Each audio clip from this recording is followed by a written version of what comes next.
ایک اور میں نے ویڈیو دیکھی, بڑا مزہ آیا, میں نے بڑی شیئر کی. میں نے کہا یار ہمیں اپنی بچپن یاد دلا دیا انہوں نے.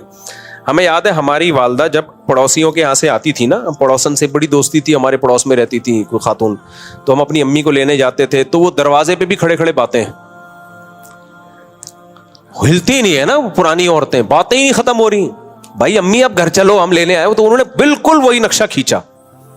تو پڑوس سے امی نکل کے آئی ہیں, امی کو لینے آیا, وہ پھر دروازے پہ باتیں, پھر باتیں ہی ختم نہیں ہو رہی ان کی. پھر وہ اچھا چلو چلتے ہیں, اچھا ہاں وہی چلتے ہیں, اچھا وہ بتانا آج کھانے میں کیا پکایا ہے, آج کدو, ہاں کدو ذرا سستے ہو گئے ہیں, وہ مجھے پورے الفاظ یاد نہیں ان کے. اتنی لمبی باتیں, بندہ بیزار آ گیا یار. میں نے کہا یار اس بندے نے صحیح نقشہ کھینچا ہے. پہلے ایسا ہی ہوتا تھا, خواتین امی کو لینے جاؤ نا کہ بھی بلایا ہے گھر میں, کھانا پکا دو, یہ کر دو, تو وہ پرانی عورتوں کی باتیں ختم نہیں ہوتی تھی. کہتے ہیں 2 خواتین کو جیل ہو گئی 20 سال اکٹھی رہی نا وہ. تو جب جس دن رہائی ملی تو کہہ رہی بہن کچھ باتیں رہ گئی ہیں, انشاءاللہ پھر ملے تو کریں گے. جیلر نے کہا یار 20 سال میں تمہاری باتیں ختم نہیں.